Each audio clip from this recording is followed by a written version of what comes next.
Hey Zookeepers, it's Martin. We just had on special guest Meadow Lillium on from another gorgeous machine culture podcast, NPC Incorporated, to discuss Hanuman and the Five Kamen Riders, a delightful fever dream of a film from 1974. If you're enjoying Podzuki, please be sure to leave us a review on Apple Podcast or follow us on Spotify. And if you'd ever like to get in touch with us or have something you'd like us to say on an episode, we'll read anything you want us to, so feel free to tweet at us at Podzuki on Twitter or email us at podzukipodcast@gmail.com. Let's play that intro. Render unto Ghidra what is Ghidra's. 10 to 1 he sees you through a beaker and a tweezers. Read the fine print and be like, what's the big deal? Spun wheels of steel since broke wheel, big wheel. Back when it was greasy as curl, now it's easy dread. Had a rhyme on how they used to tease him about his peasy head. Yes, y'all, to the beat. Have a ball. Okay. Can we try again? Okay, third time's charm. Yeah, no. Welcome to Podzuki, New start. America's only podcast that is going to tell you where Pirate Hook's gold's buried? I don't know. I'm going with that now. Captain Hook's gold. Okay. We know. It's better than what we had before. We'll tell you where their fictional cartoon character's gold is buried. I'm one of your hosts, co-hosts, and Hollywood Kaiju Bad Boys, Brian Kirkman. I'm another one of your co-hosts and Kaiju Hollywood bad boy, Luke Evans Flip. Hello, it's me, your third host and treasure connoisseur, Martin Felshman. Ooh. Oh goodness, who's this we've got as our special guest? It's Everyone me. fucking give it up. It's me, a girl. Hi, my name's Meadow Lillium. I am one of Brandon's co-stars over on NPC Incorporated, another show on the Machine Culture Network. Go check us A out. way more popular very one. good podcast. Uh, I mean, we didn't want to say it, but, you know. I mean, no, I'm just really excited to be here. And I'm really excited to get this fictional treasure because I have a fictional house that I want to buy. Okay, yeah, I mean, I definitely feel that. And then also, if it's like Hook from the 90s, you can have that imaginary feast. That looks so good. I think about it It looks so so often. good. I don't really remember anything else from the movie other than, like, I lost my marbles, and that's about it. So, I mean, what else is there to You don't remember Rufio? I remember Rufio? Okay. Yeah. I remember that weird George Lucas cameo. Yeah, it's like, oh, hey there, okay, get over here, get a Muppet going here real quick, see you later. You know, I dated Linda Ronstadt. Thanks, George. Did you really? Really? Yeah, you dated Linda Ronstadt. Oh. Oh, Okay. I thought you said you dated Yeah. Linda Ronstadt. I I was about to be very confused. That would be weird. I was like, how I far was are we gonna take say. this bit? If we're being honest, though, this is a podcast where we talk about monster movies and kaijus, and this, I mean, hey, this is for sure a kaiju film, but it's also an everything film. And when I say It is a monstrous movie. it is, If you could even call it a movie. I don't. We can't just go. I we can't mean, I draw. would You call should it call it cinema. what it is, and it's film. It's film. It's- It's cinema. It's This well, should be it's Criterion. not film. Criterion eligible, Yeah. really. So we watched. I had this come up because I am on the Kamen Rider Reddit. Listen, I'm pretty popular over there. Not to brag. Everybody loves my hot takes. But somebody mentioned that there is a Thailand movie from 1974 called Hanuman and the Five Riders, where a Thailand director by the name of Sandy or Kompot. Get the name out here. I just try to remember it exactly. Sapote Sands decided that he was going to make his own Kamen Rider movie in 1974, and it is. I'm using this term correctly. It is just completely buck wild. It is. It's so. It is bonkers. It is. I was gonna say bonkers. Yeah, Thank you. Bonkers is a good one. It's okay. So Hanuman. Let's get into that. I decided to do a little research. I'm like, why is this monkey guy dancing around?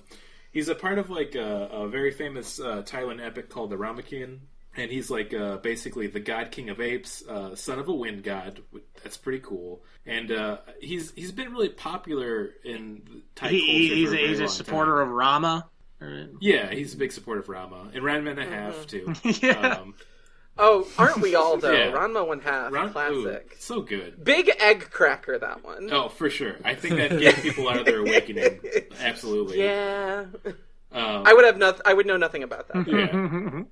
And it is a really good classic to go back. But yeah, so this Ape King has been popular in Thai culture for a while, to the point where they like put him in a lot of media and movies still just randomly. Like if you search YouTube without putting Hanuman and the Five Riders, and you just put Hanuman, you'll get like a deluge of movies and animations about him. And you know what? Good for the Ape King. I'm glad he's keeping it strong. One of the suggested videos that I got was 6 theories that prove that Hanuman is still with us. Oh, that's good.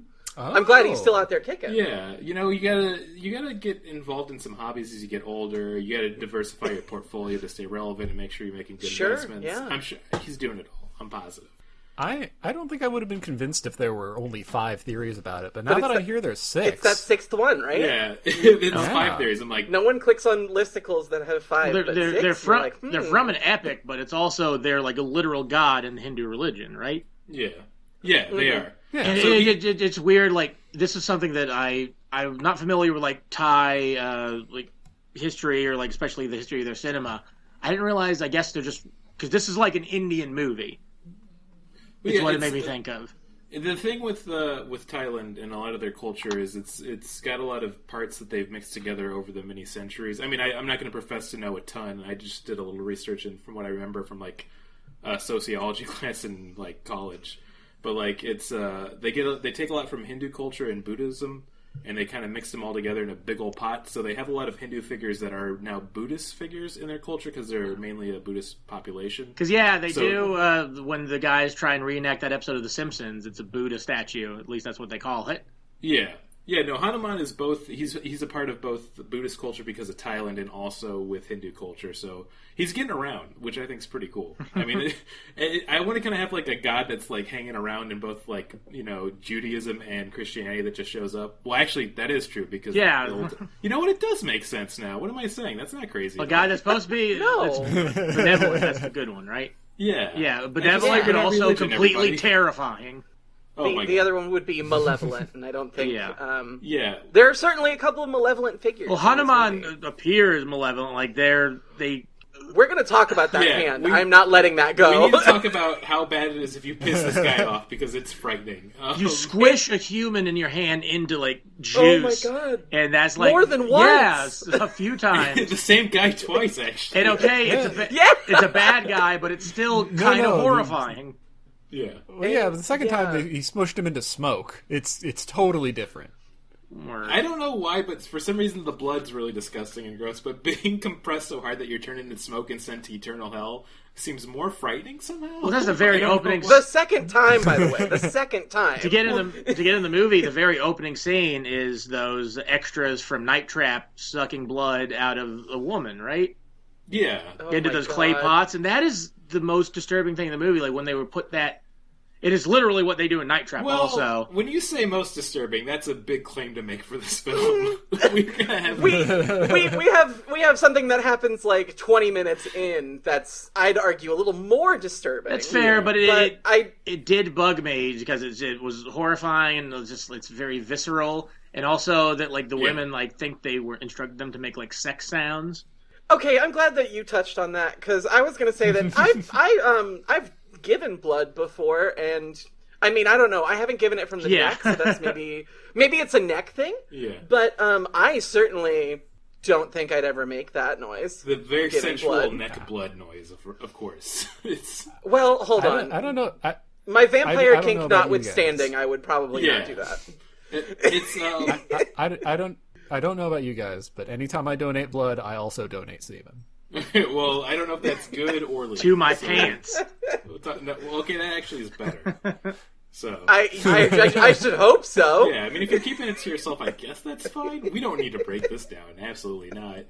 But yeah, we were introduced to the common riders right away, and I want to make this very specific and clear on this film. They never explain who they are, and I think it's just the fact that Kamen Rider was popular in Thailand at the time. So it's like, okay, if we don't say anything, we're cool, right? Like, we're cool guys. We see them transform at a certain scene, but there's also, I know there's some footage that was taken from Japanese Kamen Rider, but it's hard to tell when, because there's sometimes where, like the Doctor and his girlfriend, were they sometimes played by different actors? No, those were the same actors. That was the same people the whole time. Yeah, I'll have their faces etched into my memory. That's Dr. Ward, and then his girlfriend, I think, was like Miso. Julie is what I saw. No, Julie is her name, and the Doctor is Professor. I have notes. Wiso, something a full like page and a half. It's Dr. Wiso. Yeah. It's Professor Wiso first, but then they switch it to Doctor. I think somewhere in between making Frankenbat he got. Oh my god! I hope we all wrote down some of our favorite lines because I have a few. Oh, I've got some here in my giant list of notes. While watching the film, I was attempting to do a screenshot anytime they mentioned blood, and I ended up around 50 screenshots before I gave up. Oh my god! Okay. I was gonna say, did you stop? I did stop. We need to mention this I was going through the movie too slowly. It took me like 45 minutes to get through 10 minutes. Well, this film had way more blood slapstick than I was expecting. Well, my first... The whole... Oh, go ahead. I was just gonna say, the whole King Dark, situation. I know that King Dark was probably supposed to be, some sort of imposing figure, or at least, Well, when he's villain. a giant, just, lying in a cave on his hand... Mm-hmm. That's cool, but that's also from the Japanese Kamen Rider. Yeah. Kamen Rider X, I think. I love how sassy he is. But X was in this one. Yeah, but then they made him a really horrible human-sized suit. And it looks so awful. Well, you can tell it's supposed to be the same person, but why is he a giant in that cave and then he's just a normal-sized human when he's interacting with his minions? I was very confused at that point. Yeah. I'll get into this a little bit because I'm going to get into my Kamen Rider knowledge section. Kamen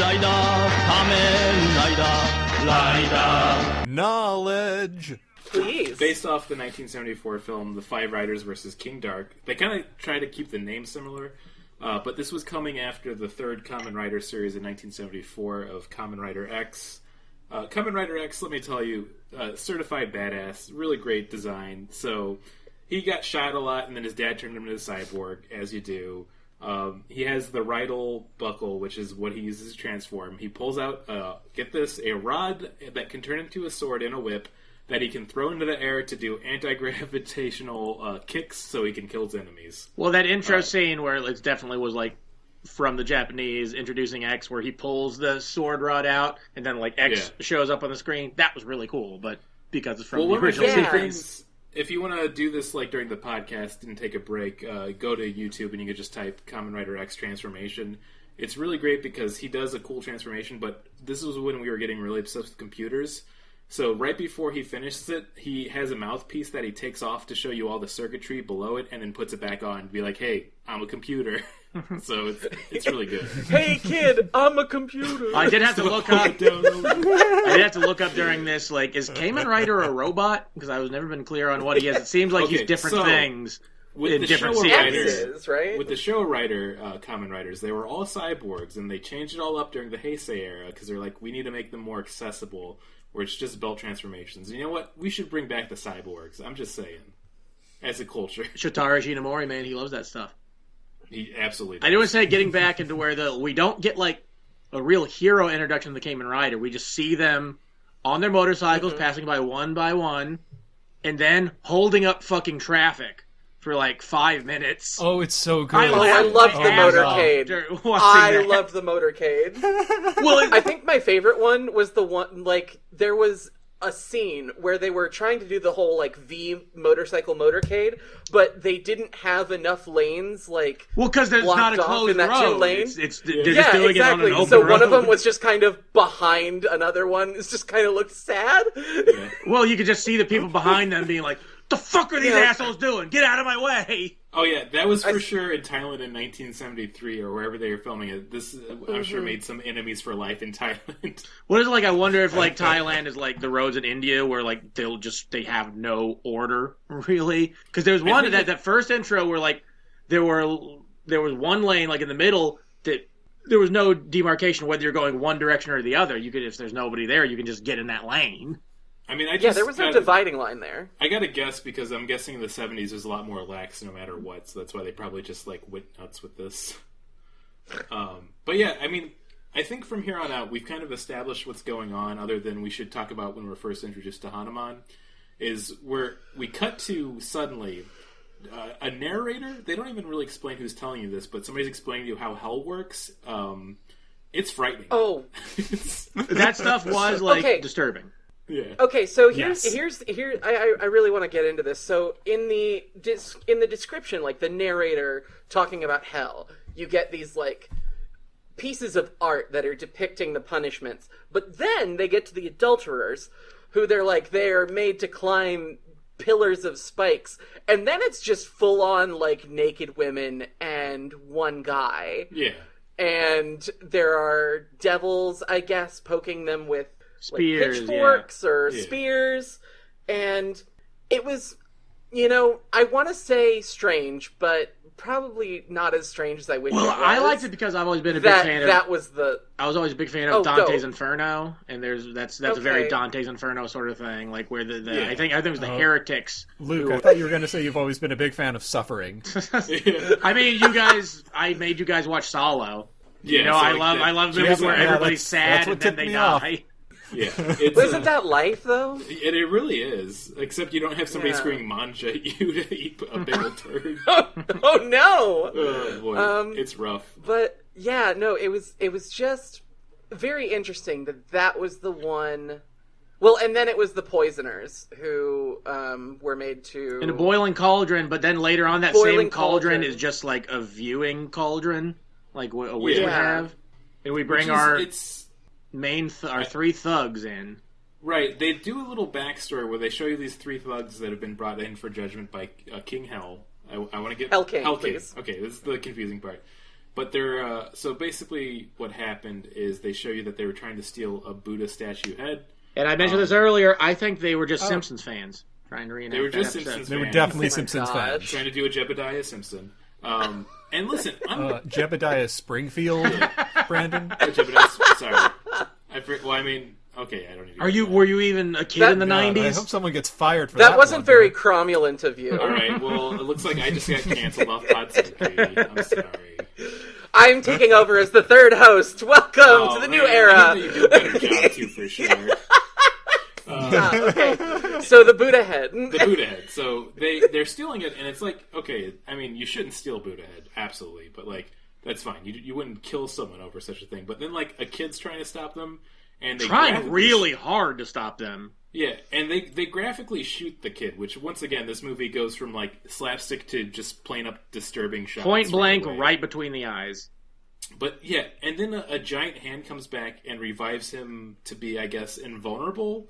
And then eventually Hanuman himself comes down and terrorizes these three robbers, which is like, okay, well, that's the thing. Is the kid Hanuman? Because it seems like this is what I was thinking. Is that like I know the kid got shot.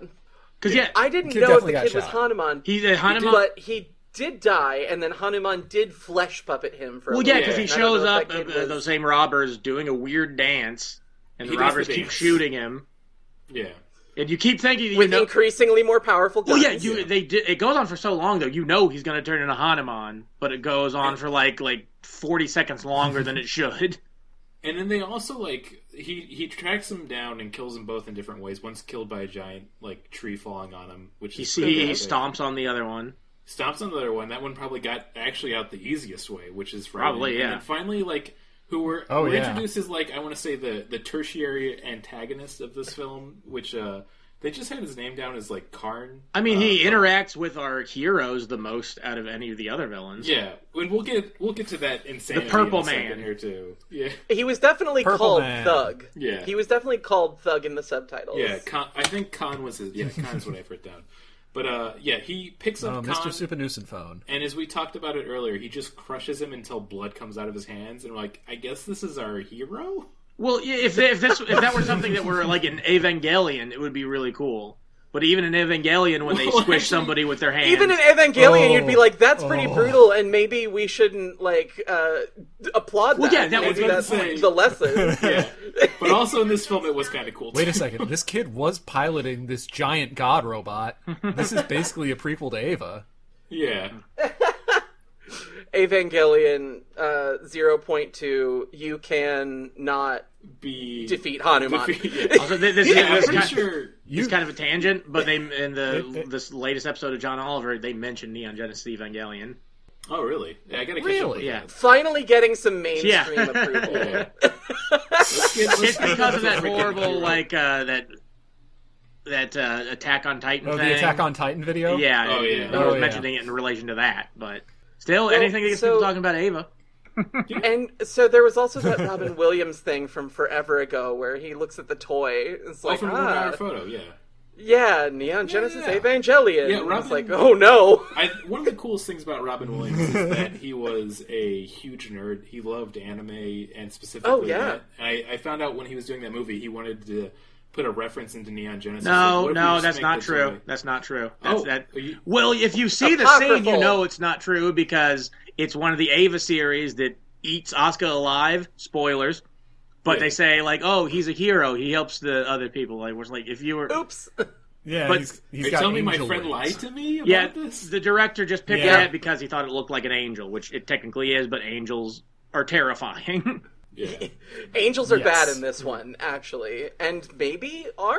Who knows? Yeah. Well, this is also from a friend of mine that told me that he played Unreal Tournament online with Robin Williams once over, he could tell from the voice match, so maybe this isn't... Oh, your friend's a sack of shit, lying piece of garbage. All right. He also has an uncle who works at Nintendo. He does. And there's a new Mario Wait, does he know my uncle? Oh my gosh. Yeah. You know, we're jumping around a lot, but I wanted to say we always talk about, like, oh, the plot in this movie is very thin. This movie literally has no plot. Well, it does. It's that King Dark gotta drink some woman's blood. And children's, but not dogs or cats. Not dogs or cats. So there was For some reason, not men. He doesn't... Big animal rights activist. He didn't say it, but I'm assuming he didn't drink men's blood because he thought it would make him gay. Yeah, we gotta get... you know what? We gotta get King Dark canceled. He's got some real homophobia going on here I don't approve of. You know, it was questionable, like, is the blood drinking and draining kind of thing, but, like, it's the homophobia that really Yeah, did for it. Sure. That's the evil thing about him. Yeah, that's absolutely the most evil thing. Well, it's crazy. He mentions a couple times... And that's my very transparent bit about Twitter. Yeah. Anyway. He mentions a couple times, well, I will rule the world now, but he really seems more focused on just having blood to drink. And well, later in the movie, he's like, okay, now my brain is good. I'm like, okay, is this like your antidepressant, my guy? Yeah, this like, literally getting his serotonin. I need to do it for my brain. It's like, oh no, is King Dark really, like... the victim in all this? No, he's not. Well, some of it's hard to tell because it mentioned in the video they were soft subtitles, which I think means like we didn't really do our research. We just kind of like put it through Babelfish a couple of times. I think so too because they also referred to the henchmen that pop up later as the animal dudes, and I'm pretty sure that's not right. I loved that. I really wish that that were had real. to be a straight translation. Like, the animal animal dudes. And the animal dudes made me laugh a lot. Yeah, they did. It just shows they made silly noises. They made silly noises, and like they would be dancing, then they would kind of like stop dancing, then they'd be like, "Oh shit, I'm supposed to be dancing." And then they would just take naps because they didn't want to work anymore. I'm like, I'm relating to these guys quite a bit. Well, yeah, it totally felt probably the most realistic performances as like the animals that they were based on. I feel like this movie was shot in sequential order because you can see all the actors like giving less of a shit the further along we get in the movie, especially the Caymans. Let's say this real quick. Oh, yeah. I want to say V3, which is the actual name of the Kamen Rider, but they call them Red Ant 3 because they're referred to as the Red Ants, even though then they say a Black Ant. You don't know what any of their fucking names they did say are. Black Ant. But yeah, they do have V3 in here, I'll say. But V3, he's the one that, like, the whole movie, he's like, I'm giving the performance of a lifetime. I'm going to get all these motherfuckers and take them down. Which I thought was really entertaining to me. Yeah, so, man, I guess you're right. We don't really have a way to progress the story. Things just happen. Yeah. I guess we should talk about the doctor and his girlfriend again. Yeah. Okay, I love. Let's I love please. this. It's so good because here's the thing: the professor. First off, he starts as the professor, but then he's the doctor. But the professor seems to be really into this Julie girl, and I'm gonna say that Julie, while telling the doctor she wants him to think about her a lot, is maybe a little hesitant to, like, hang out with him. Yeah. That's the vibe that I got, but then, I mean, circumstances push them together, and, you know, a romance ensues, I guess. Yeah, you're stuck in a cage that looks like it's about to fall apart at any second with a guy. Yeah. You're gonna grow close to him. Separate times, it was as big as they were tall, or maybe a little bit bigger, but then other times, it was as big as them kneeling. I was confused about the cage. The professor and Julie had some wild interactions. Yeah, they did. And at one point, this thug who gets saved from hell by King Dark... Yeah, why did that have to happen? What was the point of hell? Like, I get at the end of the movie, but... And also, like, the King of Hell is like, yeah, he just takes people sometimes. That was literally his explanation, which made me laugh very hard. Well, he takes him, and, like, he was just some random thug to begin with, but now he's got powers. Now he's got powers because he was rescued by the Hell Teleporter, or as I like to call it, the Heliporter. Of course. He can do, like, a Rocky Horror dance and teleport. Yeah. And then he can also, much like Rocky Horror, turn into disguise himself as any member of the general public that he has, I guess, seen. Well, yeah, he's got... Go ahead. At one point, he becomes, like, a very attractive woman, but then also, like, decides not to, and then becomes Julie, who I will not say is not, like, unattractive, but it's just, like, at first it was like, I'll go in with this, like, honeypot, and then it's like, no, I've got a better idea. That's so weird, but yeah, because at first it was just the actor in, like, a wig and a dress. Then they about to walk off and like, no, maybe I should look like the girl he was actually talking to. Yeah, and like, it's their not the gender fuckery that I was expecting. Like... Yeah, I think it's supposed to be like, a bad joke. Yeah, but it's once again with this movie, it's hard to tell because it's just all over the place. It's hard to tell because it's a very bad joke, but then it becomes maybe my favorite joke in the entire movie. Yeah. Wait, do you remember how they got? Yeah. Do you remember how they got to the secret lair? Yes. She was like, I need to show you something, and he's like, they're walking in, and he's like, now hang on, this seems a little weird, but I'm gonna go with it. And it's like, Julie, what's going on? And then Julie transforms into Thug, and he's like, oh no, now I am not okay with this. Like, everything up until this point, including the weird minions and King Dark, I was fine with it, but now that you're not Julie, like, all bets are off. This is the first time we get introduced to the villain's greatest weapon, ropes.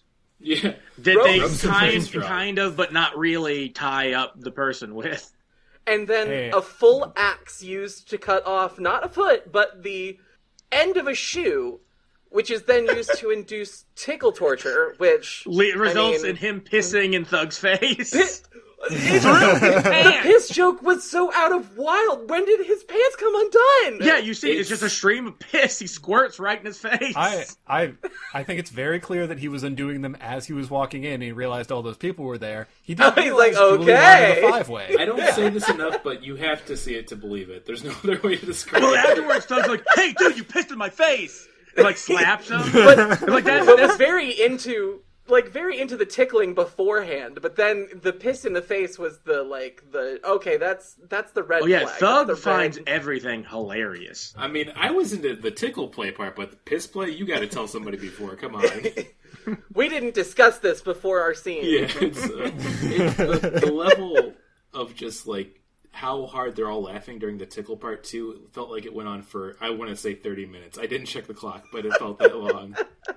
No, that was definitely like it was maybe like a fourth of the runtime. Yeah, way longer than it should have. Yeah, really. Oh long. God, it was a lot. Okay, so then we get to Frankenstein Bat because once again, this movie Frankenbat, yeah, Frankenbat, yeah. Which I guess he kidnapped the doctor because he wants him to make monsters for him. So he's like, I feel like if you make me a bat, it's going to be really strong. Once again, we're having to go off the subtitles that we were given here. Well, he's already got all sorts of mutants working for him that are like clearly like from like the Kamen Rider series, but we don't get names for like any of them. Oh, so this is the fun thing. They're all from. I mean, they're trying to knock off from the Kamen Rider X movie they took from. The organization he fought in that, by the way, was called God. And I just think it's funny that he's fighting God. What? Yeah. Wow. That's so wild. It's, I mean, it was, what do they call it when it's just the letters? It was an acronym. It was an acronym, G-O-D, acronym, but yes. they were referred to as God in the series still, which I think is funny. What's that stand for? Does that stand for good old demons? It should. I gotta look that up now, so... You all continue talking while I look that up, because now I should actually look what it does stand for. Okay, yeah, no, the entire premise of, like, I'm gonna capture the doctor, and the doctor's like, no, I'm not gonna work for it. Okay, well, I am gonna work for King Dark. Well, they have to go and kidnap Julie first, right? Yeah, then so he says he's not gonna do it, even through the torture, and then he, I guess, decides that seeing Julie get tortured or whatever, it's like, okay, now I guess I will do it. But then, like, Frankenbat is not nearly as strong as everyone was expecting, and that fight was Big just letdown. kind of Yeah. big letdown, right? I was really intrigued by Frankenbat. Yeah. I was like, this is going to be awesome. And then first of all, the appearance, not my fave. Well, they went heavy just- on the Franken and the Bat aspects. Yeah, they did. Yeah. Yes, there were some little touches that I was a big fan of, like the fact that he has a concave part of his forehead that just makes a bat symbol. Yeah. I didn't Okay, notice so that. That's true. quick update That's fair. to God. The acronym actually is pretty dope. It stands for Government of Darkness. Ooh. They really- Isn't that just the regular government? Yeah. Oh, shit. That's why we need to fight God. Like every Final yeah. Fantasy game. Yeah, or Shin Megami Tensei. Any JRPG, it really does feel that way. Speaking of Shin Megami Tensei, that's where I know Hanuman from. Very, Oh. very good persona. Yeah. In the Persona series. Yeah, is Hanuman. he's dope. You can learn a lot of good buff and debuff spells from him. Highly recommend that. Does he game. dance? He does. He does. dance. Does he dance as much as he Yeah. does in this movie? He Okay. really does. He really does. I mean, I don't want to project on a God King of Apes, but if you're the God King of Apes and you don't dance a little bit, I'm not buying it. I've seen a lot of apes in my lifetime, and they love. There's a lot to dance about when you're the God King of Apes. I mean, you get chimpanzees, you get orangutans. It's such a great bunch. Like, you can't be upset. You know, So I'm a big monkey fan here, by the way, in general. big monkey fan. the Kamen Riders are accosted by Man-Bat or Frankenbat. Wait. I'm sorry, but before we continue, I can't move on yet because it is my favorite joke in the movie when Purple Man dresses up as Julie to trick the Doctor into coming to the secret base, wherever the fuck it is. And then they do the exact same thing in order to get Julie there. And neither one of them are worried until they transform. Yeah. Yep. Yeah, they do bring him like through those big like doors, and they're like, "Oh, this is weird." In but- fact, oh, there's another one of you. Well, which one is the real you? yeah, and then she faints, like, immediately. Immediately. Yeah, it's that I've been with my partner for about 10 years, and we have a very loving and trusting relationship, but she's ever been like, Brandon, I need to take you down to a big old cave. And like, if she did, I think I have the right to be like, hey, real quick, babe, why are we going into the big old cave? Okay, so I'm glad that you went back to that because I did want to go back to before the Frankenbat fight where we got to see, I guess, God, the Government of Darkness. Yes. And they all were like, I'm going to make you do all these things that are really bad. And one of them was like, I'll make you write bad checks. Which, Yeah, I wrote that down, like, too. that's a very specific threat and it's a very specific way to ruin someone's life. And Yeah. I really appreciate that. And then also, one of them, like, that they thought did, I'm pretty sure, go wee when they were thrown into the pile. Yeah. So that scene, while a letdown, was still kind of funny. I like to make it like canonical to the series or the movie of like that character was just ready to die and they're like, finally I'm free. Well, there's so much. They reuse those shots of the Kamen Riders jumping so much, and I finally get why when it came to like Super Sentai, why they had to raise one leg in the air. Because you're just jumping with your leg straight, it looks really dumb. Yeah, it looks wild. And there'd also be ones where like there'd be like, oh, they'd be going to like a flying sidekick, but it's the 70s, so it wasn't filmed very well because they're clearly just falling down. Yeah. Right. And I do have here that the power of sweet flips saves the day in every case. It really does. And I mean, that's one thing they at least got authentically from the Kamen Rider series itself. When they which is- encounter some random bat, they leap into the air to grab it. Like, oh, this is an artificial bat that works for King Dark. I'm going to put a tracker on it, which should have killed it because he stabbed it into the artificial bat. And now we can But it follow was an through the artificial base. bat. Can we talk about the amount of women who just die in this movie? It's a lot. I have a bone to pick with King Dark for many reasons, but one of them is the inefficient blood draining. Because if you're just going to drain someone, like one time, maybe 3 time, like, use maximum, that's inefficient. That's unsustainable. No wonder it's not working out. You really gotta, like, you gotta let them get more blood back and, like, draw in a little more at a time. Don't just kill them. Yeah. Then you're just going to have to go get more. And we saw how that turns out. And then on top of that, like, we can talk about once again what I was referring to as the blood slapstick, is the guy in the King Dark costume is just lathing blood all over his mouth.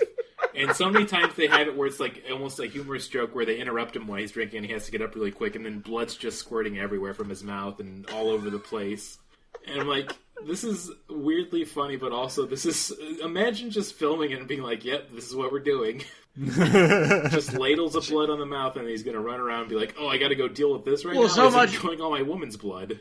Well, so much of it, there was no, like, direction given to the actors. They were just kind of like, just kind of read your lines, but as far as, like, what you do, physical business, just move your arms around, because we can't make your mouth move. So Yep. Yeah. Now listen here, King Dark. There are going to be a few times where you're going to be in the background. We need you to scratch your helmet a few times, and anytime you're drinking blood, make sure you wave that spoon around a lot. Yeah. A lot. Making a big old mess, man. I'd hate to be any of the janitorial or custodial services working for King Dark. Yeah. Really testing your skills of what you can get out of a carpet and a rug. So they beat Frankenbat, right? Yeah. And then they kick his wings off. obviously they kick his wings off, and then they beat him. And then I think he blows up. Yeah, King Dark definitely is like, oh, let's blow this whole place up. Yeah. Well, it's also even like the enemies they fight, like after they're defeated, they'll just blow up suddenly. Oh, that's true. Yeah. Once but again, then something King they Dark do is like, take well, from Kamen Rider, which I'm glad they did. oh yeah, the sparks are all over the Sentai genre, Oh, so yeah. like gotta have those. But then we get this wonderful scene with Julie in the cage alone, and we get this really long shot of her like crying. Where they're clearly I really painted thought on that tears. she was legit like crying super hard, but I thought that she was about to burst into song. It did I- feel like that, yeah. The musical sting, and like she was grabbing the bars a little bit as she walked, and I was like, are we gonna get a song Somewhere in this kaiju movie? out there. That would have took this to a whole new level. I really wish they would have followed through now. I was disappointed that we didn't get a musical number about how disappointed she is in her professor boyfriend or something, I guess. Also at this point, too, I forgot exactly what King Dark does, but he tricks the Kamen Riders to get together in a giant gassing field, I can only refer to it. Well, they were fighting the animal dudes, and then like the same kind of explosions we've seen, just like squibs going off in the dirt to look like there were things landing. And I guess, they had chemicals in them to make them suffocate to death. Yeah, so they get a bunch of sarin gas on them, I guess, which, I mean, sounds dark, but also I would not be surprised if that's the tone or what they were going for in this movie. And they did die. They died. They just straight up died. According to the subtitles we read, yes, they were dead. Yeah. So we have the Dr. Ward and Julie in a cage screaming like, "Please, Buddha, help us!" And then that's when we get our boy Hanuman from the sky, who had not been in the movie for probably like 35 minutes, an hour. We are an hour in at this point. I'm pretty sure. I looked at the timestamp and I think it was like 40 minutes about. But because they showed up about 15 minutes in the beginning. Then like 30 more minutes, they're not in the movie. You almost think they're not going to show up. Yeah. And he just like revives them, and like when the way they get revived was also making me laugh pretty hard, because it's not like thank you so much. They're like, oh, thanks Hanuman, thank you so much. Like they're laughing like they're just like at a social event. Like, well, he hugs every single one of them. Yeah, I did like that. It was pretty cute. And I really liked it because this was a very serious moment, which was undercut by the, I guess, theme of Hanuman, like the musical theme for Hanuman, which was very like poppy party. Yeah. It was very like poppy, and I was like, this is really weird for a tone. Oh, he's gonna bring them back to life. Oh, it's real cool. And are you gonna do anything else, Hanuman? Nope, off you go. Okay, see you, I guess, at the end. See you when you get to be the hero of the movie. Yeah. Yep, see you when you are the only one who can stop. I do want to talk about one of the 5 Kamen Riders, the one who couldn't afford the bottom faceplate. Okay, so I can tell you about him. That is Rider Man. Yes. So, Rider Man is from V3, which is the second Kamen Rider series. Very confusing they call it that, but that's the name because there's 2 Kamen Riders in the original series. Because, the Japanese movie this is based on did have the 5 original Kamen Riders. That was like the thing. So, Rider Man is an interesting one because he joins V3 halfway through the series because his arm gets cut off by an evil organization. That's why he's got, like, the lobster pincer. Yeah. And basically he gets a cyborg arm put on that can turn into that you only see stuff. once in the movie. Yeah. His whole arc actually is pretty fun and well done. V3 in general is like one of the older Showa era series that actually have aged pretty well and it's fun to watch and actually has a pretty good story. That and like Kamen Rider Black. I said that very funny. Kamen Rider Block. You said a different word. I said black, just funny. That's all. Block is a word. No, I said it like Dracula. Block. Block. Okay. My cape is block. It's totally what I meant to do. Yep. Yep. Known Dracula. But yeah, Brandon Kirkman. Please don't put it out there. I love calling all. I love when people call all vampires Draculas. I'm a big fan of that. I'm very offended. You're welcome. Yeah, so we. I'm canceled. I guess I'm re-canceled. I think I get canceled twice this episode. So that means you're back. No, you got uncanceled. Yeah. Oh, that means you're renewed. Oh my goodness. Yeah, if Dave Chappelle is anything to go by. Ugh. But yeah, you were talking about the masked rider. Yes, maskless Kamen Rider. So Rider Man basically is kind of like a sidekick to V3 throughout the whole series, and eventually is elevated to the position of another Kamen Rider, and has been a part so forth and so hence of the franchise. And I guess he's a little bit different because he's one of the few where he's not like an actual cyborg. He just has a cybernetic hand, but he's like a cool dude. So wouldn't that make him a cyborg? I think so. That's how I feel about it. Because like cyborgs are I know it is people who are augmented with various accoutrements to make them easier at living. Like, for example, if you wear glasses, you are a cyborg. Oh, yeah. I guess I'm a cyborg then. Yeah. I love being a cyborg. Yeah. It's great. Brandon, do you wear glasses? I do wear glasses. Well, I have contacts in, which I think if anything makes me even more of a cyborg because it's like it does. In my body. You got those lenses right in your eye. Yeah. So and that's a brand. I don't have any augmentations. I think that makes me a Get cryborg. off this podcast, Martin. A cryborg. Oh. Okay, but I feel like do we just get to the ending? We should do a quick Moth RuPaul's Drag Race too. I feel like.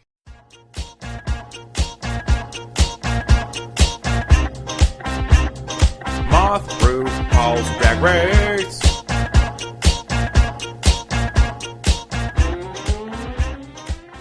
Which is what is this? It's our fashion segment. I do like the doctor or his Professor Doctor and his like 70s short tie, like super wide and like just slightly shorter than it should be. Yeah, and then Khan, who's like the villain henchman of this, his outfit is something that I do quite enjoy, where it's like a jumper that they put a belt on and some shiny gloves because I guess and he's got, boots, like, hull powers, and little boots. I did like Julie's it's a good outfit. look.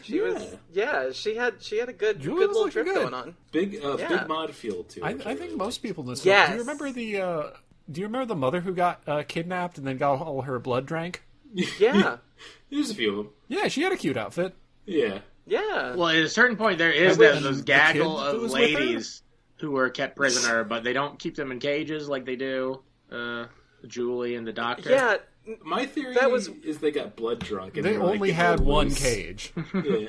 Although, can we now talk about the two restaurant girls who were at the beginning whose outfits were immaculate? And I also want a new series of restaurant owner who fights monsters. Yeah. Because the absolute nerve of this guy to be like, you know what? No, I know that you're like evil monsters, but you're kind of harassing my waitresses, so I'm going to beat you up now. Yeah, I like that. Like, that was so cool. And also, like, just the sheer veracity of just like, okay, I know you're a monster too, but also, like, you have eyes, so if I just stab you in the eyes, I'll probably be fine. Oh, it's I feel so like good. That had to have been a Japanese film segment, right? No, that was filmed for this movie too. Really? Well, what about the next scene when there's the kid playing with the remote control boat? Did anybody think that boat was going to be like an actual boat? It was just really cheap for a second. Oh, I totally did. Yeah, it was a good psych out. Yeah, yeah. I'd like to think that was intentional, but who can tell? Because I don't think there was a director on set during most of this stuff. Well, it's hard to tell with anything for this because I think we should get to the climax of this film and then get to reviewing it because I think we're gonna have to spend some time reviewing it for a while. Which True. Is, the ending comes around and it continues to be completely just in the weeds of what are we going to do and go with because King Dark is like, okay, well, I'm just going to turn big now. Goes into the city and starts like crushing stuff and then... Not even really crushing stuff because I don't think they wanted to destroy the models they made because they'd made a tiny Bangkok for him to storm around in. To be honest, he's just being a big goof. If I'm going to be honest. Yeah, he's just taunting the Caymans. Yeah. And then, like, V3 comes, like, okay, even if I'm tiny, I'm still going to harass you. So he sprouts wings out of his motorcycle, which I didn't know he could do, and starts shooting rockets at him. Well, before that, doesn't he try and, like, go up the side of a building, but he doesn't quite make it? He does. Yeah. He doesn't make it, which I was like, wow, very human moment. He goes right back down. Yeah, even King Dark's like, look at this idiot. And then he's surrounded by children, and they're like, hey, get out of my way, I'm trying to defeat the monster. Yeah. And then all of the Kamen Riders show up, and, like, King Dark seems, like, terrified of them for a second. So I thought they were, like, going to get together and, like, all do a rider kick on him or something. But then Hanuman finally shows up after they've been carrying his lazy-ass weight the whole film, and just starts fist-fighting King Dark. And, like... With his weird little sigh thing that he has. Yeah. Which I did like. It made me think he's, like, a half a Raphael. Yeah. And, Half he's got his dancing knife. You can't dance without your dancing knife. Yeah. He eventually destroys King Dark, so we're all done with that now. Stabs him in the throat. Yeah, it's pretty violent. Right in the throat, and there's more blood. Yeah. And, like... And, like, how much of that is his blood? So they did... That's the thing. They set us up for this. He's been drinking blood the whole time. It'd be weird if something else came out. I was just thinking that. Yeah, it's very bloody, and for a bloody man. Yeah, it'd be weird if, like, they slit his neck open with that sigh, and then just, like, gumballs came out. But I also kind of expected at that point with this movie. Gumballs for all the children. Yeah, and they just start eating them, but the blood comes out of the gumballs. That would be a very Hanuman thing to do, based on this movie. It would be. So, like, we think the film's over at this point, but then our little rapscallion Khan is trying to get away, and then Hanuman's like, hey, Hanuman, go get him. And, like, at first it's kind of like a slapstick, kind of silly, I'm going to chase him around, but then he finally picks him up again and just crushes him and says, I'm sending you to special hell, and then turns him into smoke like we were talking about. Well, there's so much of, like, scenes when, like, Thug is, like, running away, and, like, one of the Caimans is chasing him, and he's in a motorcycle, but they can't catch him. Yeah. Especially the one when, like, he was stupid of the Cayman to, like, not just get on his foot when he's chasing him on a dock, but he's on a fucking motorcycle, so he has to slow down at every turn. Yep. Oh, that scene went for a real long He's taking time. those They all turns went for carefully, such a long like they time. already ruined a bike. Yeah. I wanted Benny Hill to be playing during this. I'm not. Yeah. Had some big Benny Hill. Well, it is like I said, I feel like they shot in sequential order because by this point, all the action scenes are just the fight scenes are so bad. Nothing is centered in the camera. It's just kind of a free for all. They just told just kind of like play fight, like hug each other. Like at one point, one of the animal dudes and one of the Kamen Riders look like they're doing the tango, and they walk off camera. Oh my! They're barely even lifting their legs when they do their kicks. Yeah, like everybody's exhausted. Everyone seemed really tired at this point. So yeah, he kills the thief and then like the henchman guy. And I thought the movie's over, and then we get what is I want to say one of the most wild endings of the film is like once again they go to slapstick or like it's the three thieves from the beginning that were sent to the King of Hell. And they're like, okay, please spare us, give us, we'll do whatever we can to get out of here. And it's like, okay, well, it's time to behead you. And I thought we were going to, like, cut away from that, but they literally show all three of them get beheaded and then show you their heads. Well, we don't see their heads falling off. We just see them. Yeah. Don't see the heads falling off, which is important. Which is important.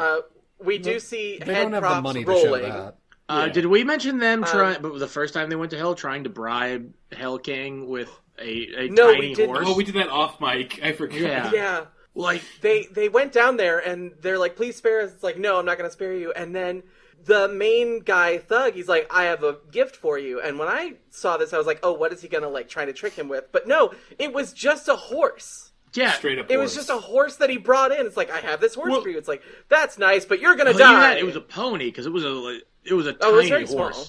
But yeah, like how do you get how they didn't have a horse when they were on Earth? Where the fuck the horse come from? Yeah, I want to know that backstory. That's one that I think they should revisit. It was just this is like riding 101. Like if it doesn't need to be there, take it out. There's so much of the stuff that they could have just taken out.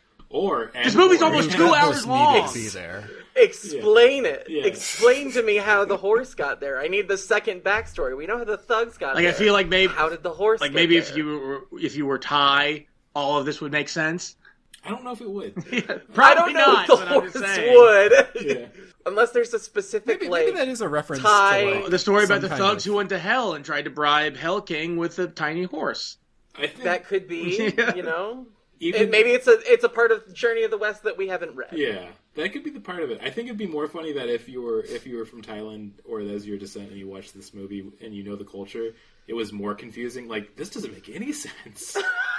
Where are they getting this all from? That would probably track for me, honestly, because this director seems pretty wild. Yeah. Like we mentioned earlier too, for this gentleman, Simpote Sands, he made this movie after he stole Ultraman property from Subayara Productions, and then claimed that he owned it. And they're like, "No, you don't." And then he's like basically told Toei like, "Okay, well, I'm going to do Who Owns Kamen Rider? I'm going to do Kamen Rider film." And they knew about what happened earlier, so like, "No, you can't." And he's just like, "Well, I'm still going to make the movie because I'm in Thailand, so whatever." And then he did.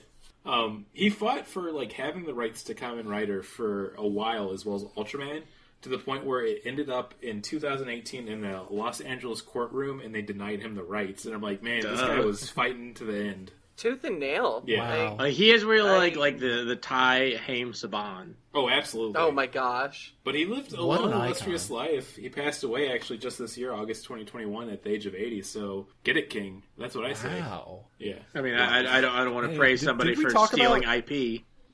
Yeah, I do. Okay. That is on record. Deferring opinions. That's why our podcast is so great. And I guess I'm the third one, so I'm like in between it. So I guess, it's still a little bit.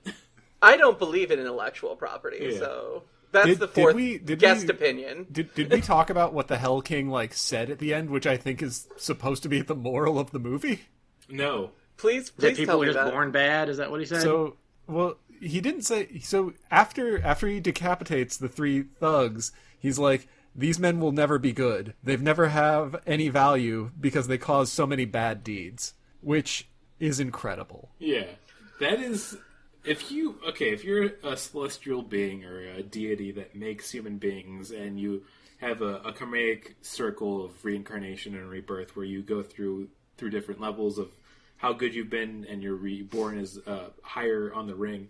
If you have something that you make that's just going to be bad forever and always in the lowest rung, what have you done as a god? Like, what's wrong with you? You know, I don't feel happy saying this, but this movie had been made in North Korea as like a propaganda movie. It would have been 10 times better. I mean, I don't know if that's a bad thing to say, but it's weird.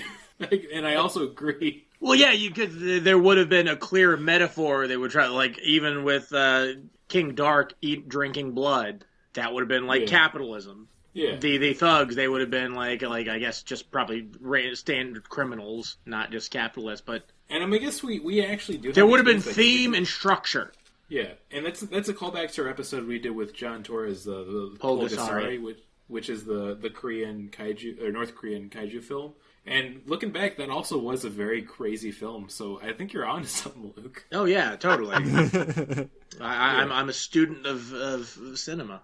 Yeah, and I think with that, we should get to the reviews. I'm going to say we're going to do this 1 out of 5 decapitated heads because that's how the movie straight up ends. Oh, it's so good. Wait, we're not doing it 1 out of 5 riders? Okay. Oh, God, that's a lot better. Okay, let's go. Okay, 1 out of 5 decapitated No, that's too dark. Oh, no! Let's do 1 out of 5 riders. Okay. Does anybody want to get in there first? Like, they got a strong opinion and they know how they're going to rate this film? Because I am in the weeds. I have no clue.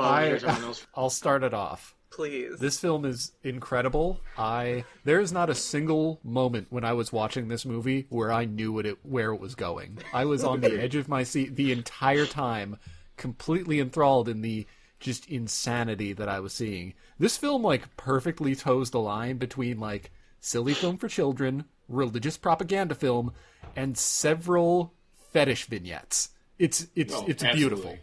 I have to give it 5 out of 5 riders. Oh my God, that's a perfect score. Wow. I recommend it. It's so wild. I recommend it to everyone. I don't think it's one of the best films we've ever seen, but it's so entertaining. It's so entertaining, and I love it so much. See, I'll go next. I don't disagree with everything you said, but it's also for the same reasons. I don't think I can recommend it to anybody. I'm glad I watched it. I laughed a lot while watching it. There are certain scenes, like when the Kamen Rider's holding up traffic, and when the guy squirt fist into Thug's face. But it's also think I would have also been just as happy if I'd never seen this movie. So I'm going to give it 2.5 Kamen Riders, and the half is the one who couldn't afford the full mask. Yeah, right. Like, okay, like, probably watch it with some buddies, because there's a lot of jokes I made that I couldn't make now because we weren't in the movie watching it, that I think if I'd been watching with people, they would have enjoyed it. Like, specifically when Frankenbat was being created, and I kept saying, like, the sort of, because it reminded me of when Rocky Horror was created in Rocky Horror Picture Show. Yeah, I absolutely get that. Yeah. Honestly, a lot of the jokes I was making to myself were Rocky Horror themed. Okay, we'll watch it together soon. This would be really fun to watch with friends. Okay, so I guess I'm going to get into the reviews, because that's actually where I'm going to go right away. I feel like the rewatchability of this film, like either under the influence or with friends, is going to be always enjoyable. And I absolutely... You will forget a lot of what happens in it. Yeah, you'll be shocked of like, oh my god, I forgot about the whole torture naked scene. But like, that alone, I think, ranks it up pretty high. And just like the sheer insanity, it's like with Tommy Wiseau, where he has like such a bizarre vision, he had to make a film, and it makes only sense to him and no one else. I feel the same way about like Sempote Sands making this, and it feels like an auteur thing for sure. Of like, it's so what it is, and it's so over the top that I gotta give it a high rating because it's enjoyable. I'm giving it 4 out of 5 riders, and impressive. I'm going to be talking about this one for a while. I feel like so. I've just made a shocking discovery. Oh God! You just said the name of one of the most culturally well-known bad filmmakers who shares homophonically the last name of the person who is the professor in this movie, Professor Wiseau. Oh my goodness! Is that where you got I don't know, but wow. Oh, could you imagine? What if it all connected? Or what if they just had Tommy Wiseau in that role? Oh my god! Oh, okay. Please so stop taking her blood. Please, you're taking her blood. I want it. Okay, so I get. Oh no, Tommy Wiseau is Dracula. Oh my goodness. No, okay, we're not in pitching mode. Okay, review. I really loved this movie, and I loved it because of how just astonishingly off the wall it was. I wish there had been more, like, in the what I'm just going to call kink scenes. I wish there had been more, like, obvious discussion of boundaries, because that's the only way I can see that working in a movie. Yeah. However, it was phenomenal. It is phenomenal for how bad it was, so I'm going to give it 5 Kamen Riders being made to write bad checks. Oh my goodness. And then celebrating its own death as it goes into the death. Also, I just looked it up, it's Dr. Ward. Okay. Well, we're going to say it's Dr. Wiseau now. It was Wiseau in the subtitles. It very likely was, because, again, I think these were subtitles were like someone, like, some dude who was high on his lunch break. Yeah. Oh, for sure. But, God bless him. Or, I guess Buddha bless him? Well, there's one line, especially with, like, King Dark's super annoying henchmen. Like, I don't want to disparage the Thai language, but the way the henchmen were saying it was like, oh, God, shut up! It's like just hearing screeching constantly. But they're like, it will make you super awesome. Like, I don't want to be super awesome. I don't want to be super awesome. I'm glad that you got back to that, because I was about to. Great film, really all around. Oh God! Wait, I know we've already I know we're done with the movie. I also wanted to mention Hell King, when he's like punishing the thieves, the burglars, whatever the fuck they are. When he's listing out their crimes, he lists cutting the head off the Buddha before killing the kid. I mean, it was sequential. Yeah. Or great First statue. they stole the Buddha head, then I think he's more upset about the Buddha. Well, yeah, it would have felt like I don't know. I feel like mentioning the Buddha statue after that would have kind of been. I don't know what I'm saying. We don't need to put a value. I don't know how to say what I'm trying to say. I just like to think their punishment would have been exactly the same, even if they didn't kill the kid. The kid just gave them a warrior's death. What if we just didn't realize, like, there's a whole special section in hell for statue killers or statue killers? I will admit that kid seemed really annoying. Yeah. Yeah. But also, man, what a crazy time. I feel like I'm excited for this. We're gonna get into the old stupid games section right now. Quit playing stupid games. and we got to do. I mean, we've been doing this a lot, but I've been really enjoying it. But we're gonna do How Tall is Steve Buscemi, and I'm gonna start it off. So this game, How Tall Steve Buscemi is. We ask our guests, How tall is Steve Buscemi? Okay. I feel like Steve Buscemi is like deceptively tall. Like you think that he's going to be short, but he's one of those guys that's like actually normal size. So I'm going to say Steve Buscemi is like 5'9". Oh my god, you crushed it! You Right got it on the the dot. What? Because That was beautiful. So you already have a point going in because we let our guests guess first to get one, and then I open up the round to everybody else. And I'm going to ask you all, how tall is Hanuman? Because guess what? I found out there's a slightly famous statue in India of Hanuman looking out over the village of Shimla. So specifically that statue, not Hanuman in this movie, because I So don't yes, think they keep had. in mind, keep in mind for this him. is a famous cultural statue of India, so it's pretty well known. So keep that in mind. I don't want to give away more, but I want you all to guess, how tall is Hanuman? 69 feet. Final answer.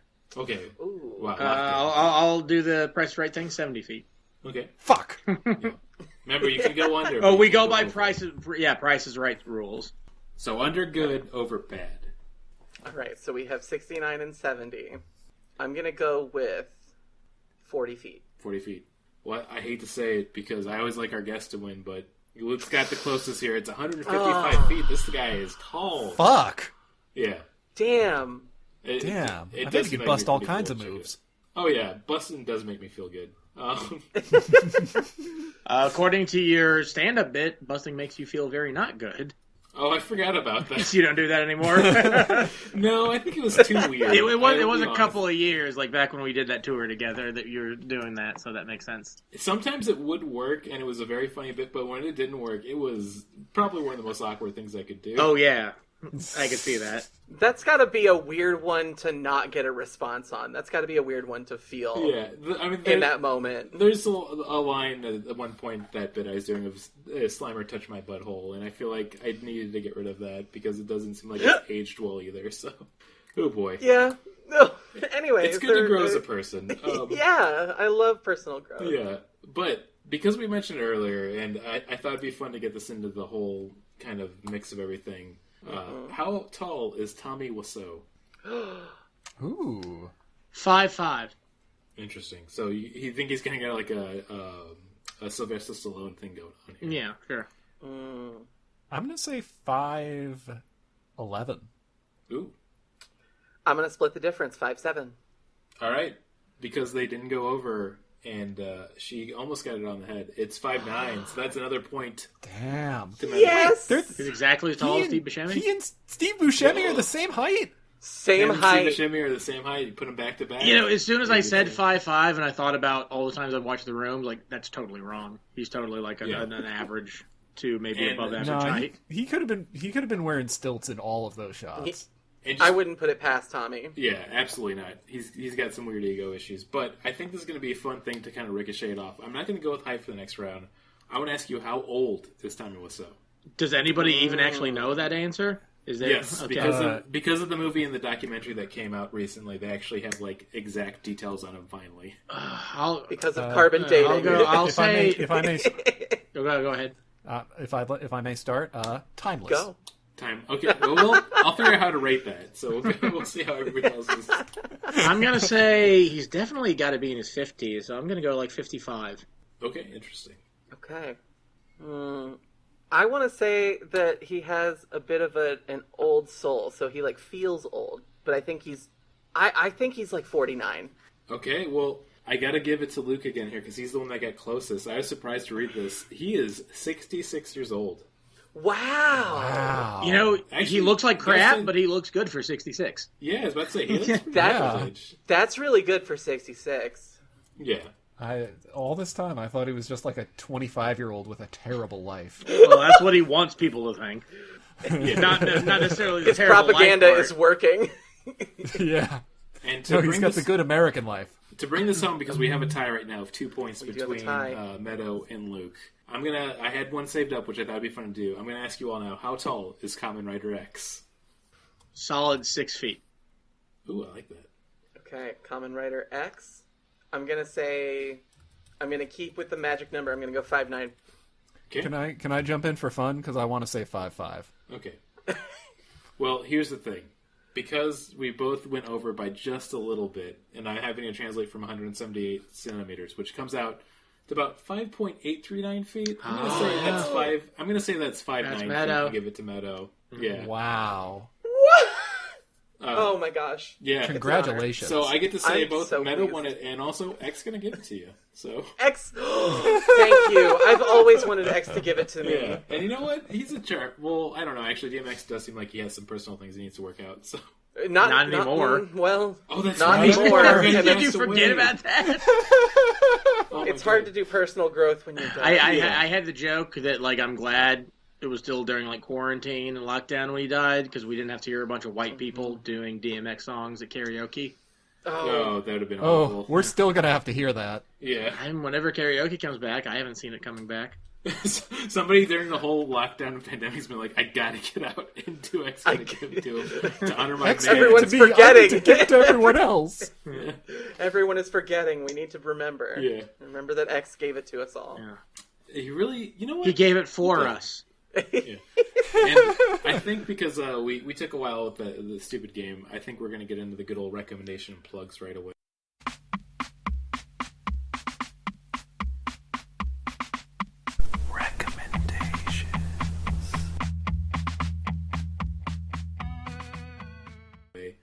Because I'm excited. I'm gonna hog it up and get in there right away. It's a very important time in a Brandon's life when a Shin Megami Tensei comes out and he absolutely cannot shut the fuck up about it. And Shin Megami Tensei 5 is on the Switch. My copy arrives tomorrow. I have not played it yet, but I'm also saying it's a 5 out of 5 perfect game already. I mean, listen, a few friends have played it, they really liked it, and I've seen good reviews. That's good enough for me. Perfect game. I will say, this isn't going to be my recommendation, but from rumors I've heard, it seems like it's going to be a very limited release. So if you do want to play it, probably scoop it up really quickly. Yeah. Oh, no. Well, I think the physical copies, they didn't do a lot of... I mean, you can still do digital, but it's as fun. Yeah. It's fun. Okay. Yeah. But no, it's. I'll have to I mean, to get be on honest, and like, even though I haven't played it yet, it is one of my favorite game series. I've been playing through Shin Megami Tensei 3. I've seen enough good reviews. If you've never played it before, I recommend it. It's a good time. It's you get to raise demons and then fuse them together to make stronger demons. It's like Pokemon, but it's like dark and grim, and there's like blood in it. And it's scary. So it's like Digimon. It's like Digimon. It is like Digimon. It is like Digimon. Love that. Digital monsters! Yeah, and then for plugs, listen to NPC Incorporated, because me and Meadow work on that together. We play a D&D in an office setting, which is really kind of fun and unique. We have a great DM, Hobart Thompson. We do that with Liz, as well as Sadie. It's a great cast. It's a great time. I really recommend it. It's a good time. Yeah. Hell yeah. I'd say it's one of the best podcasts on machine culture. Yeah. Oh, take that, Podzuki. Shots fired. Yeah. If you're listening to Podzuki and you're not listening to NPC Incorporated, like I appreciate it, but you're wrong. You dum-dum. You're fucked up. Okay, I want to recommend PlayStation 2 games. Oh, Like, yeah. there's like Yeah. I've been I don't know if I've ever mentioned on the podcast before, but I'm a video game collector, and I've started getting into getting like a bunch of like PlayStation 2 and PlayStation 1 games because I feel like in the next like 10 years they're gonna shoot up in price. And I'm not talking like buy them so you can resell them, but buy them because they're good video games. Find yourself a refurbished PS2, and I've been buying a bunch of games recently. I recommend like the Burnout series is really good. I've also been getting the Oh hell yeah. God of War series on the PS2. Those are really Nice. cool. And also, I played them originally on like the Xbox, the original Xbox, but I also got the first couple of Star Wars Battlefront games Oh, yeah. that are Those really Oh, fun. yeah. Like if you only know like the PS4 EA Battlefront games, those suck. Those are just Call of Duty. Those are just Call of Duty with a Star Wars skin. The original Battlefront games were awesome. Oh yeah. Yeah. Absolutely, I agree. But yeah, like if you're interested in video games at all, get yourself a PlayStation 2 and start buying the games because I really think they're going to start shooting up in price because CDs just don't have the longevity that cartridges do, and they're just going to start degrading no matter what. Oh yeah. Yeah. Yeah, Discrot's real. And as far as plugs, I'll plug my cooking Instagram. I posted something the other day when I made corn dogs last night. Yeah, they look really good. Yeah. Those look so It's fucking good. it's Flip Cooks on Instagram. Okay. Yeah. FlipCooks. And yeah, I'm spotty with my updating on it because like sometimes I work in the kitchen, so sometimes when I get home I don't want to cook, but when I do, I go hard. Martin and Brandon can tell you. Yeah. He's brought food out a few times, and we've talked about it a few times in the podcast. It's always very good. But yeah, that's my stuff. All right, that's a good one. I know we're all doing video games so far. I guess I will continue that trend. I recommend Metroid Dread. I've been playing that recently, and it's real good. I downloaded the demo. I was surprised how much I liked it. Oh, I didn't even realize there was a demo for it. Okay, I'm downloading that tonight. Yeah. Oh yeah, go check that out. I've been playing so many Metroidvania games over the last couple of years, I forgot that Nintendo could actually do one correctly. And it's I think Nintendo really forgot that too. Yeah. You know, they did forget that for like 20 years. Well, yeah, technically, like, Fusion was the last one in the series. Yep. Mm-hmm. Not counting the Prime games. Which is a shame because Fusion's great. Oh yeah, it's awesome. Fusion was really good. Anyway, Metroid Dread's real good. In terms of plugs, I started an Instagram for the cat I recently adopted. He's adorable, and I recommend following me. I'm at spaghetti images. It's really good. Doing that right now. Which I got to give a shout out to Jenny Mack, who came up with that handle for me. Jenny is just incredibly sweet and always, like, never not funny. Like, I fucking love Jenny to death. I've never seen her have a bad set of pressure, because then she comes through pretty often.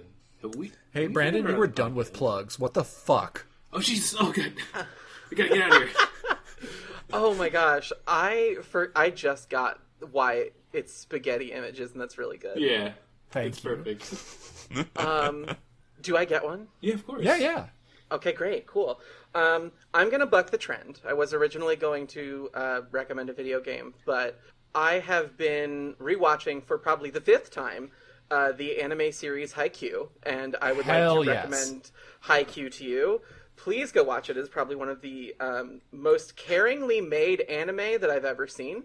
Like, the amount of love put into the animation and the score and the research as to like how people move during volleyball, very good. And the story and the writing is also really good. For plugs, I am going to plug a queer fiction series, a podcast series that I was on, the episode Susan of the podcast Lavender Scare. It's a really good series, kind of like a sort of what happened if Wendy Carlos Williams, who did a lot of scores for horror movies, did not survive coming out as a trans woman. She did really the score for like A Clockwork Orange and stuff too, right? Uh-huh. Yeah, she's awesome. Oh my gosh. Yeah, she was a pioneer. Wendy Carlos Williams is phenomenal. Yeah, she was a pioneer in a lot of use of both the Moog and doing more. Yeah, out as trans when this movie came out in like 1974. Yeah. True inspiration. And this is a story about a sort of a folk punk band who finds a recording device that she left behind. Oh, that's awesome. When this character based on her died. And some haunted shenanigans happens, and there's some really good music in it, so check it out. This is the story of a girl who found a movie that changed the whole world. Yeah. I gotta check out that podcast. And she died from transphobia. I absolutely love her when she haunts me. Okay, yeah, go check it out. It's Lavender Scare, the episode Susan. It's the first one. Well, I can't think of a better note to leave on because I think we're gonna get it this. We got it last time in person, so now we have to see if we can do it remotely again. We always sign off with I want to say is a frightening sign off, but sometimes we get it right. But here we go. All right, 3, 2, 1. 2, You're 1. gonna like the way I guarantee it. I guarantee it. I guarantee. I think we got it, but it was guarantee. Guarantee. I think we got it.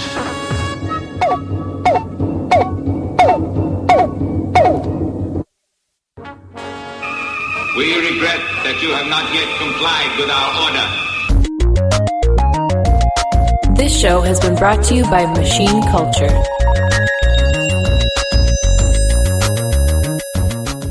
The words get stuck in my throat.